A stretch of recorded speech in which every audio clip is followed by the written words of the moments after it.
Okay, good morning, everyone. As always, our learning this morning is dedicated Le'iloi Nishma Shendel Gittel Bas Chaim Shaul. We are still in the Nesiva Shalom's introduction, his opening to his Prakim of Emunah, to his section on Emunah. Come on in. There are more chairs. There's more chairs already back here. We're on page Mem Daled Os Hey, and again, I know I say this every single week to begin. Our class, but even if we learn nothing new, and I hope we do share some new ideas, but even if we learn nothing new, there's value in getting together every week and simply remembering what we already know. You know, just like eating right, and just like exercising, and just like interpersonal relationships, and just like so many of the foundations of marriage and parenting. It's not rocket science, it's not brain surgery, it's not major breakthroughs, but it's remembering what you already know. The essence of the Ramchal writes in his introduction to Mesilas Yesharim, says, don't buy my book unless you're going to read it many times. If you're going to read it once and put it on the shelf to gather dust, don't bother reading it even once, because its only value is in being mindful. Emunah is a challenge of mindfulness. It's easy to be mindless in a world in which we're filled with stress and tension, anxiety and worry. It's very easy to leave God out of the equation. So really the essence of why we get together is a support group to reinforce our emunah. We're a workout group. We're working our spiritual emunah muscle. And we find the text to be the excuse to get together, but really it's just to simply talk about emunah, to remember to see Hashem in our lives. So we're in Os Hey, page Mem Daled. Hine godel va'omek hamashmos hapnimish shel emunah. The depth and the greatness of the inner essence of what it means to live life with faith. Hey lanu ha-Baal Shem Tov HaKadosh Zchuso Yagin Aleinu B'or Kadosh V'Nora. The Baal Shem Tov, the founder of Hasidus, we spoke about him recently when we did the Gra in the Great Rivalries course, the Gra versus the Baal Shem Tov, his whole history and his upbringing and his life. So the Baal Shem Tov said the following: This was the instruction that the Baal Shem Tov, the founder, the father of Hasidus, gave to his students. Penny, can you grab one? Yes. I think two more back here. Ke'im b'chol ha'Torah kulo v'chol ha'ulam kulo rak or ein sof baruch hu hamistater bohem. All that really exists in the entire world, all that really exists is the Or Ein Sof, which is a Kabbalistic way of saying the endless light, which is the Almighty. I don't know what it means. I'm not, even though I've come of age to learn Kabbalah, I still have not learned Kabbalah. But the Or Ein Sof Baruch Hu, that all that exists, we think you exist, and this table exists, and this cup of coffee exists, and the balloon exists, and the roof exists, we think that there's a lot of things that exist. Oh, and among the things that exist, Miami Dolphins exist, and the car exists, and the stock market exists. Oh, and among the many things, there's God. There's this, and there's also God.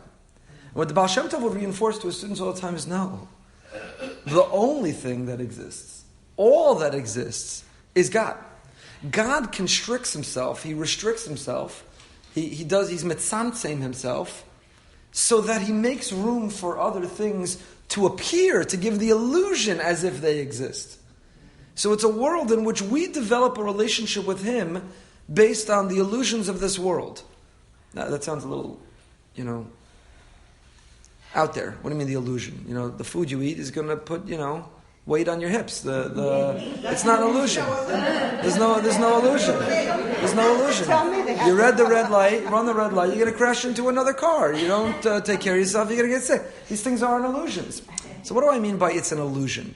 From our perspective, the illusion looks real. And God put us into this matrix, this illusory world, because it's all a platform to come close to connect with him. We've spoken about before. The whole imagery of parents and children, of a husband and a wife, of a boss and an employee, each of these is a metaphor for a way that we can relate to God. So God created a world and a lifestyle that involves these things. Why did God create a world with food? God could have made us like robots. Maybe we should just plug ourselves into an outlet every night. Why do I have to eat? Why did he create a world with food and appetite and hunger and desire and eating and taste buds? Why did he create all of that? The answer is very simple. Because he wanted us to struggle with appetite and show self-control and discipline, because that's godliness. That's godliness. So histaka ba'oraisa ubare alma.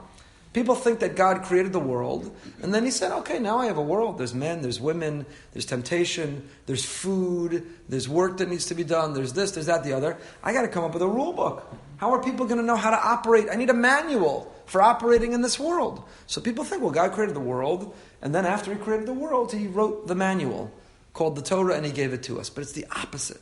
Histaka ba'oraisa u'borei alma. First he wrote a manual, and he said, what are the values? I'm creating this little creation called man. I'm going to put them into a world where they think everything that they're doing is real, and I'm doing that just so that they will make choices. The only thing real in their world are the choices they make. That's the only thing that's real, that's lasting, that's immortal, that's eternal. Hakol bidei shamayim chutz miyira shamayim. Everything is an illusion, everything is from God, everything is manipulated from upstairs. The only thing that's real, the only thing that's lasting are the choices we make about how to operate within that illusory world. So God says, I'm putting you in a world. There's, I don't even know the names of these, but there's like online games where a person thinks they're living in a world. You make your character and then you live in the world. Anyone know any of these games? What they're called? Ask your kids. Yeah, no. I need to meet some. I need some teenagers in here. Right. I forgot what these games are called. No, but they're like online. What's it called? But not only virtual reality. There's online games where you're in a world and you make a character that looks a certain way, and then you interact within that world. Minecraft. Okay, I don't even know what these games are. Minecraft. That's what we are in. God's playing one big game of Minecraft, right? So he's got a world. It's on a screen. He's designed it. He's made us his characters in that world. The characters move around, do things, interact, eat, converse, engage. They think they're experiencing real experiences, but it's all part of a game. It's all on a screen. It's all in the imagination of the Creator. And that's us for God. The only thing the difference is that in our game, we also make the choices for the character. Whereas God set up a whole game, and then he pulled back. And he said, okay, characters, now I've given you this gift called free will. I'm not making the choices for you. You make the choices yourself. And those choices are what last. They're what's meaningful. They are what's real. But if you look at a character on a game, on a screen, what's real? The only thing that's real about everything on that screen is the person who's holding the device in their hand. The person holding the joystick or the keyboard or the mouse or the phone or the iPad. That's the only thing that's real. Everything on the screen is just an illusion. It's all there as a platform for the character to think they're making choices. So all that really exists in this world, it's not that you exist and I exist, the table exists, the chair exists, the car exists, the coffee exists. Oh yeah, and also God exists. All that exists, the only thing that exists, is the Almighty, is the Ribono Shel Olam. But in his existence, he made room for us, and he made room for us to feel like we exist, and he made room for us to make choices which are the only real thing that we do. Anyone remember the movie The Matrix? Yes. So, The Matrix is an incredible illustration of the Jewish philosophy of what this world is really all about. In The Matrix, the people in The Matrix think they're living a real life. Right? And they could take a pill and wake up to the fact that their real life is not a real life, that they're all just part of a matrix. That's the way this world is an illusion. It's temporary. It's just here as a means for us to make choices, but really it's part of God's big matrix. The only thing that's real in this world are the choices we make. So that's what the Baal Shem Tov would constantly emphasize to his students, to his Hasidim, is that Kol ha'olam kulo rak or ein sof baruch hu. The entire world looks like it's filled with things and people, but really it's all just in God's imagination. It's really all just, God is all that exists. Just that in his imagination, he gave us the keys to free will so that we can have a relationship with him. Sorry, this is the meaning of these verses. It says, Ein od milvado. There is nothing but God.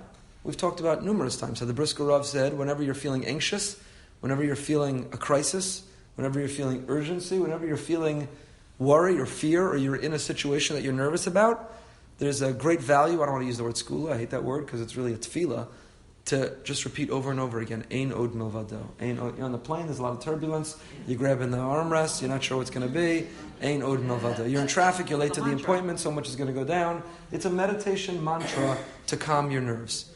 You're not sure what's going to be, you're trying to get in touch with someone, they're not answering, is everything okay? What's going to be? Ein od milvado. Ein od milvado. Ein od milvado. Another pasuk. Es hashemayim v'sa'aretz ani malei. God says, the heavens and the earth I fill. Hem kipshuta mamish. Said the Baal Shem Tov, you have to understand these verses as they appear literally. She'ein lecha b'chol masa b'chol dibur b'chol hirer, she'ein etzem ha'elokus mistater u'mitztatem bo. There is no action, there's no speech, there's no thought that God is disconnected from. This is a haunting thought, but you know that God knows everything, not only that you do, and not only that you say, but that you think. He knows what's going on in our heart. He knows our desire, He knows our temptation, He knows our thought, He knows everything. That's like saying that there could be a character in, what's the game called? Minecraft. There could be a character in Minecraft where the person holding the keyboard or mouse doesn't really know what they're doing. You'd laugh if I told you that. Oh no, the character on the screen has his own life now. You watching the screen, they could go hide in the corner of the room and do something and you wouldn't know. It's a joke. Of course you know. What do you mean? It's your game. You made the game. You made the character. You're watching the game. You're operating the game. They can't do anything without you knowing. So it's the same thing. It's all, Hashem created all these things as a metaphor for us to better understand the way that we are connecting with Him. A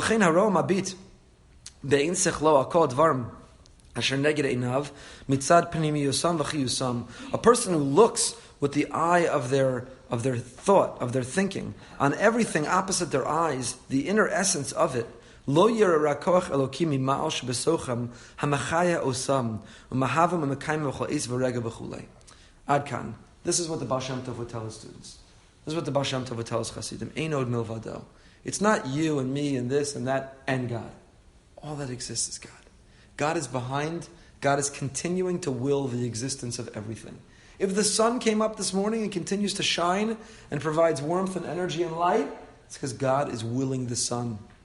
If whatever exists, if your car started this morning, God willed it to start. If Heaven's car did not start on Sunday, it's because God willed its battery to die. Whatever exists is God's willing it to exist. It's not that God invented the car and made Honda, and Honda made the battery, and now he went on to another project, and now if the battery died, it has nothing to do with him. If the car started, it has nothing to do with him. No, he doesn't make projects and move on. God is behind every ant and every worm, behind every wind, behind every leaf, behind every car that starts, everything. It's all the Ribono Shel Olam. It's all the Ribono Shel Olam. Ad kan. It's all the Ribono Shel Olam. This was, did we speak about this last week? I spoke about it on Shabbos. That this was Yosef. Yosef is called Hatzadik. Why is Yosef called Hatzadik? Yosef is called Hatzadik because while God spoke directly to the Avos, Avram, Yitzchak, and Yaakov merited prophecy. God spoke to them. At junctures in their life, He reassured them. He gave them direction. He gave them a charge. Yosef begins the era of silence. You don't find in Chumash God talking to Yosef. And yet Yosef not only believes in God as much as his forefathers, Yosef talks about God even more. Biladai Elokim yaneh shlom paro. In this week's parsha, the big reveal. Spoiler alert, Yosef's going to reveal himself to his brothers in this week's parsha. So, in the big reveal, when Yosef reveals himself to his brothers in this week's parsha, he sees the look of fear in their face. We're dead. And he says to them, what? What? Oh yeah. He says to them, you have nothing to worry about. He says, don't worry. God put me here, not you. You think you're such hotshots that you could have orchestrated things for me to be the viceroy of Egypt? This is all part of God's master plan. He sent me down here ahead of you so I would be able to direct provisions to you to keep our family and our collective mission alive. So Yosef is Hatzadik because while the other Avos, God spoke to them directly, Yosef has to find God in the world, see God in his life. And he talks about God more than everyone else. He's Hatzadik. Yechev's reminded me this coming Shabbos morning, following davening, we are doing a fantastic trial.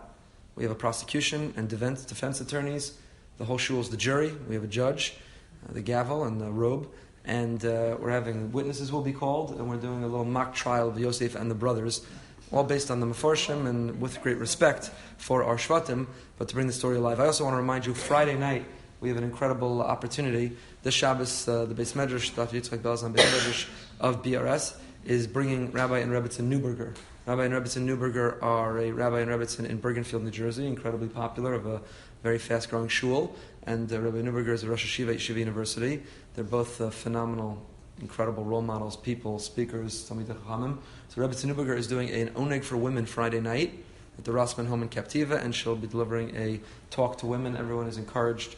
Many times men are leaving Friday night to go to all these chaburas, so men have to stay home this Friday night and do the dishes and put everyone to bed and clean up. And the women are invited out for an oneg and a shir with Rebbetzin Neuberger. Look for the time in the weekly. So the Baal Shem Tov would tell, Einod Mavado.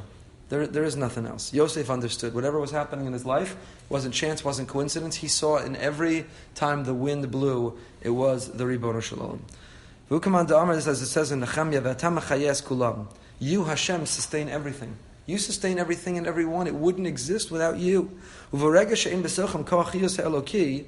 And at the moment that God stops willing the existence of whatever it is, whenever God withdraws, what happens when you're playing Minecraft and you decide, you know what, I got to get to sleep, I got to go eat something, I got to go to school, and you say, I'm going to pause the game or turn it off. Does the game continue to operate? No. When the operator of the game pauses the game or turns off the iPad, the game is over. It all depends on the operator of the game. So the character in the game thinks that they're their own character, think they can go hide in a corner of a room within the game, but the operator of the game designed the game, sees everything, knows everything, controls everything, manipulates everything, and when they decide, game over, it's time to turn it off, they turn it off. You, Hashem, are the operator of this game called life. Take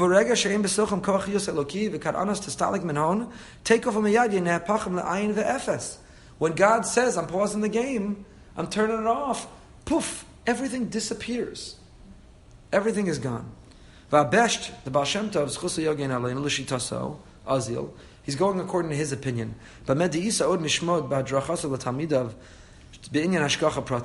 Shem Tov had a very strong opinion about the following. It's not at all a universal opinion, but it was his opinion. The Svir like Yeshitas HaRishonim, the Baal Shem embraced the opinion among our Rishonim, shekosvu da'ashkacha pratis hi al kol hanivraim, afilu kisheinu nogeya livnei adam, va'afilu ad somchem v'dom. Our house phone never ever rings, except 9 o'clock Wednesday mornings. Literally, it's the only time of the entire week that it rings. I'm not really sure why. So, but it's ashkacha pratis. Right, I'm just going to tell you why. Ein od milvado. Hashem has told some telemarketer, Wednesday morning is the time. So what was the Baal Shem Tov's extreme opinion? The question is, when we say there's hashkacha pratis, when we say there's divine providence, that God is the controller, He knows everything that's going on, does He control everything? Or is He involved with human beings' lives, but the rest of the world is nature and the natural order that He set in motion? What do I mean? Let's keep going back to our example of Minecraft. So, it's possible that I wrote a program and I launched the app on my iPad, and now I'm controlling my character, I'm controlling certain external things that happen to the character, but kind of the background scenery, and is it light, is it dark, is there an animal that runs across, is the grass tall, is it short, that's programmed into the program of the app. At every minute that I'm playing the game, I'm not also supervising and operating the blade of grass and the light and the backdrop and so on. That's programmed. And once I press play on the program, that part's now in motion. And the only part that I'm operating and supervising and have providence over is the character. Or do you say, no, I set up the whole thing, but I didn't set it in motion. I'm interacting with every pixel, with every iota, with every detail in the game at every moment that the game is on.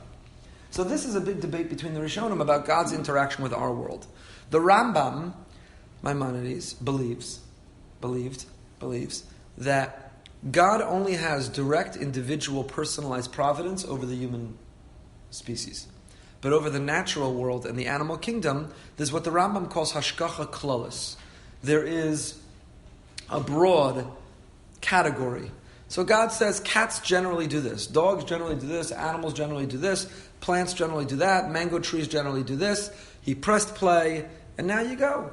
So if a particular mango lasts on the tree till it fully ripens versus it falls off early and rots next to the tree, That's not God's providence. God's got better things to do.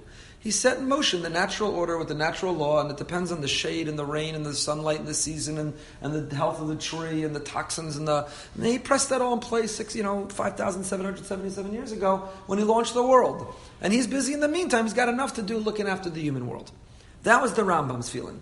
Individual animals, whether this ant gets stepped on by you or you stepped around it and it continued to live its wonderful life, that's not God's providence. God somehow evaluated and judged the ant and decided the ant's future, destiny. That's just chance, randomness. That's the natural order. That's the Rambam's opinion. Now, the Rambam's books were burned.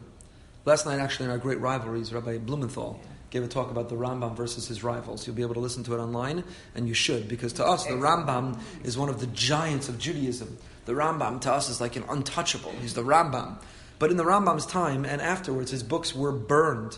Maharam Rutenberg wrote a kina that we say, Tisha B'Av, where the Talmud was burned in Paris, France. And he came to the conclusion that this was divine punishment for the fact that they had burnt the books of the Rambam, and they gave a big collective apology to the Rambam. The history is fascinating.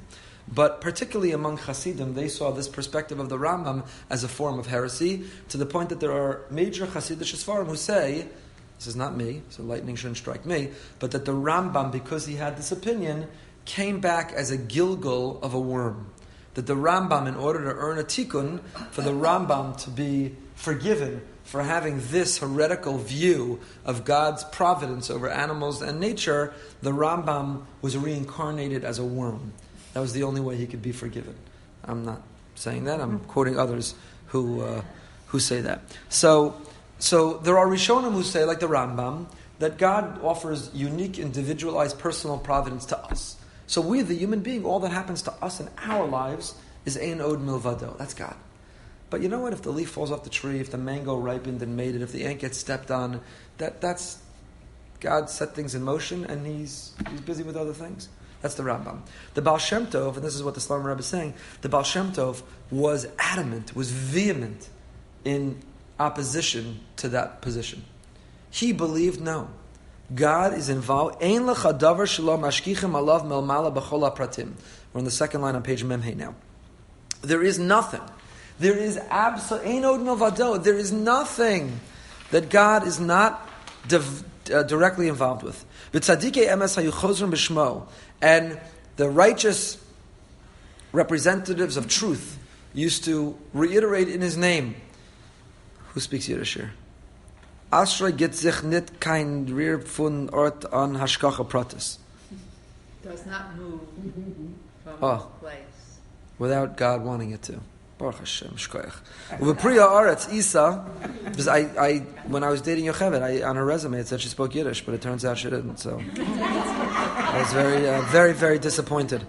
Very disappointed. Anyway, we're still working that out. Uvepriya Aretz Isa b'zel lashon. Ein adam nokef etzbo ve'ein shem esav yavesh v'ne'akar ve'ein shem even nizraki im bizmanu b'makam haroy lo. Our tradition says in Priya Aretz, we have this tradition that there's no person, you can't move your finger, no blade of grass dries up, no pebble is kicked or moved from its place without divine consent. Makom sheyipol ha'etz sham yehu. Ve'en shem tenua gedolo ketana min hatzimtzum harishon ad shafal hamadrego sheba'aretz v'tachas la'aretz hakol me'ito yizbarach k'vi chachmaso b'shmo l'chvodo legalos el kuso v'chachmaso midaso yizbarach chanun v'rachum. Nothing happens in this world. This was the Bashem. This is the Breslov opinion.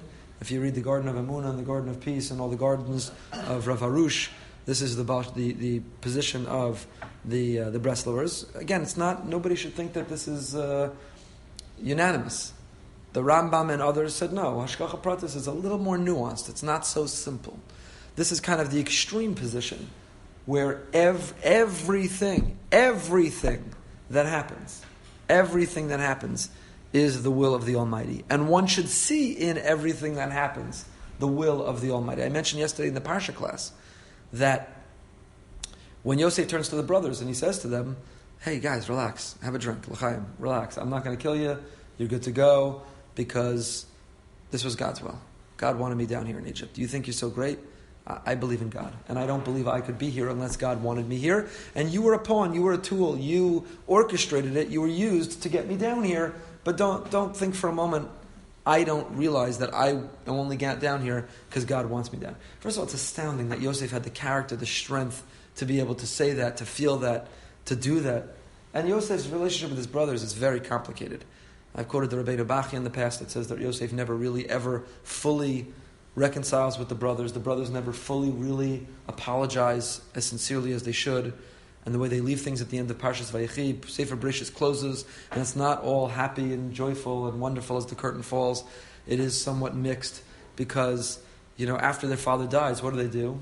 They come over to Yosef and they say, Dad, we forgot to tell you, Dad had a message for you. Before he died, he asked us to tell you, what was it? Don't kill us. And Yosef, could you imagine how heartbroken Yosef is? All he's ever wanted to do is be accepted by his brothers. All he's ever wanted is to be one of his brothers, the same as his brothers. That's all he's ever wanted.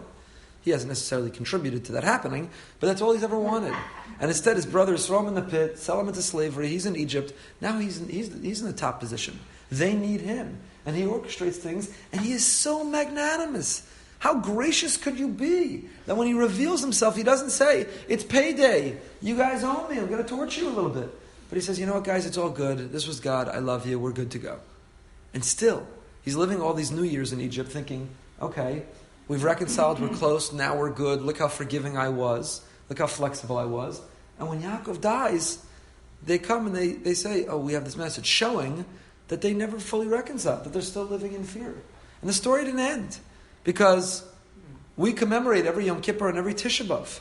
We read it in the Slichos on Yom Kippur morning, and we read it in the Kinos on Tisha B'Av.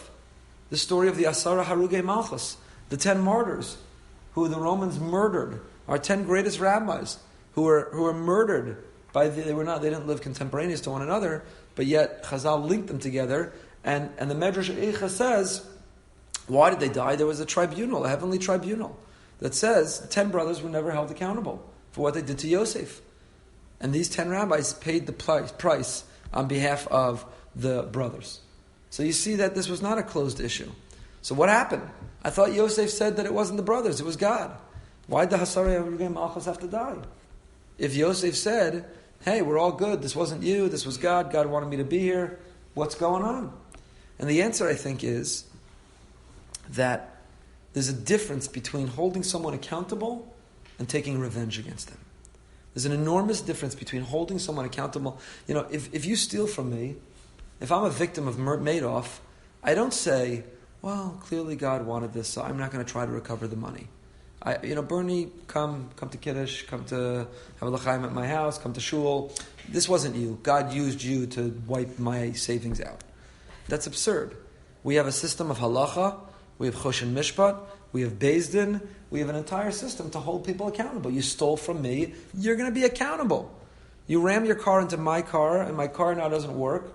I'm allowed to take you to Beis Din and recover the damages to my car. We have halacha that enables me to hold you accountable. But that's different than wanting to take revenge. The Torah says, lo sikom v'lo sitor. You may not ever seek or take revenge. You can hold someone accountable, that's part of law.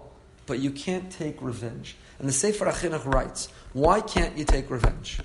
God takes revenge. Let's leave that out for now. The Torah constantly calls God a vengeful God, and He takes revenge. And we ask God every Shabbos and Avarachim, may you take revenge against our enemies.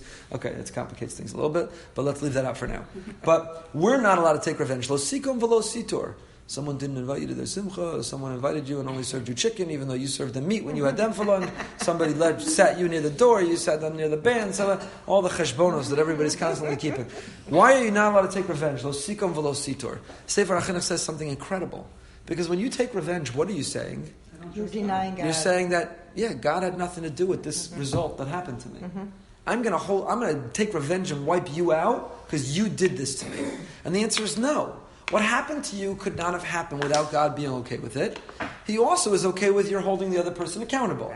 So you wouldn't have been in that car accident if God didn't say, for whatever reason and whatever you needed to experience that and whatever you needed to learn from that you needed to be in that car accident. You can't take revenge because God would not have allowed the car accident unless He was okay with the car accident. You can't take revenge. You could go recover the money.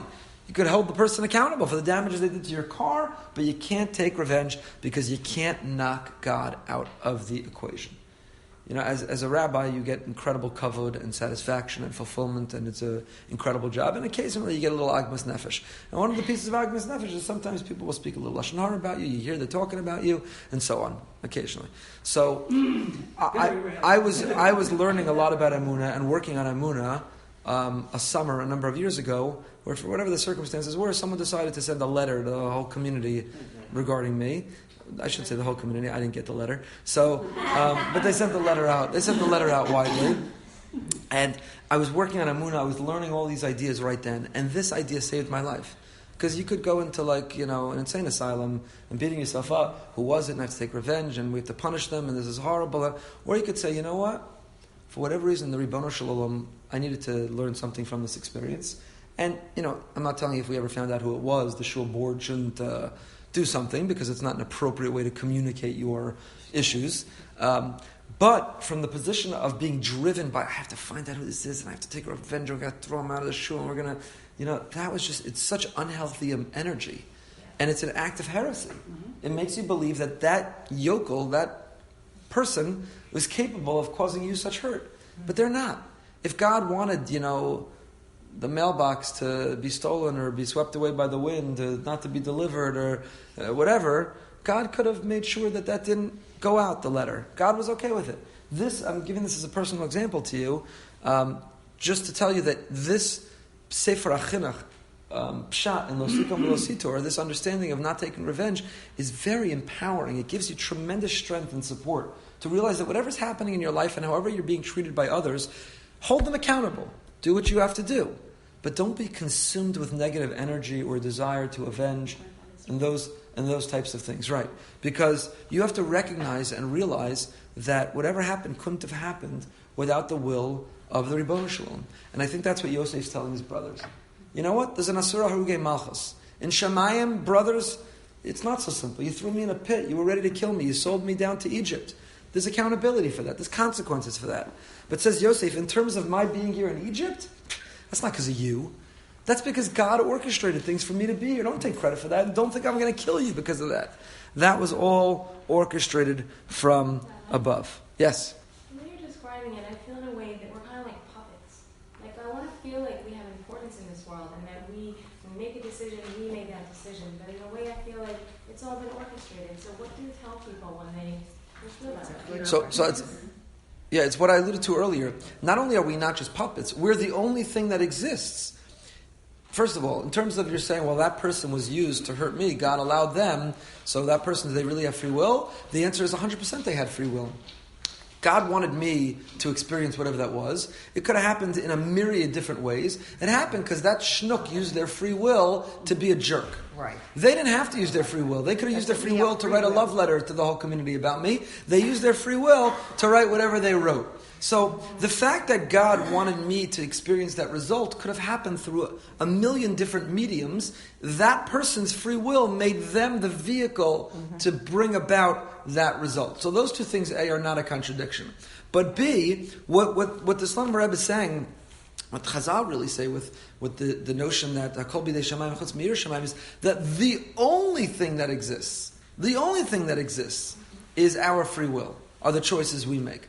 Our height, our IQ, our athletic ability, our artistic ability, whether there'll be a hurricane, a tornado, a tsunami, who the president will be, what the foreign, the stock market, we don't control any of that. The only thing we control is what we do with that.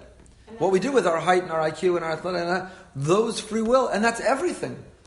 So on the one hand, it's disempowering to think that we don't control anything.